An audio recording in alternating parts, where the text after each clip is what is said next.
You wouldn't believe how many Ford F-150s out there have some weird idling issue. And let's be honest, half the time it's just a crusty, cracked vacuum hose. People chase sensors, computers, anything that sounds expensive, but it's usually a $6 hose. So first things first, pop the hood and just look around your engine bay. Ford's vacuum hose layout is everywhere. Up by the intake, under throttle bodies, near the PCV valve. Get a flashlight and start hunting for hoses that look like they've seen better days. The pain is real when your truck is hesitating, stalls out at stoplights, or gets trash gas mileage, all from one dumb little hose that splits open. It's almost poetic if poetry was smelly and bad at passing emissions. Start by pulling off your engine cover if you have one. That's most of the battle. You'll be amazed how much you can literally see the moment you stop letting a chunk of molded plastic block your view. Now, there are a few sizes of vacuum hose, so here's a Scott Pro tip. Take a chunk of the old hose with you to the parts store because 3/16 or 1/4 core means nothing when you're staring at 27 feet of options.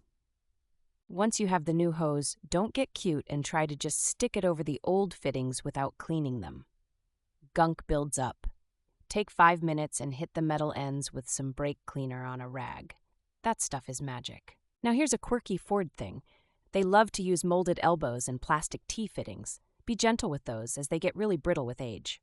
Snap one, and suddenly your $6 hose job is an $86 adventure. I usually replace more hose than I think I need. If a 6-inch section is bad, there's a decent chance the next 6 inches are next on the chopping block. Cut a little extra, because why even risk it for the cost of a cheap lunch? A satisfying pro move is to pressure test with a hand vacuum pump, the kind you use to bleed brakes.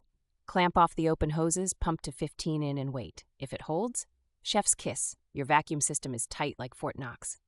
Button everything back up, clear any codes, and if you have a basic scanner, check for long-term fuel trim. Should be closer to 0 instead of some wild number like plus 18%.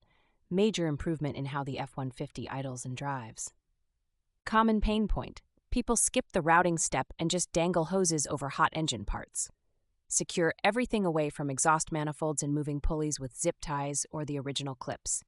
Melting hoses is not a fun repeat repair. Honestly, this is all a weird kind of therapy for your truck and your wallet. Taking this hour can boost fuel economy by 5–10% and save a few $100 at a shop. This is the stuff that keeps old trucks on the road for decades.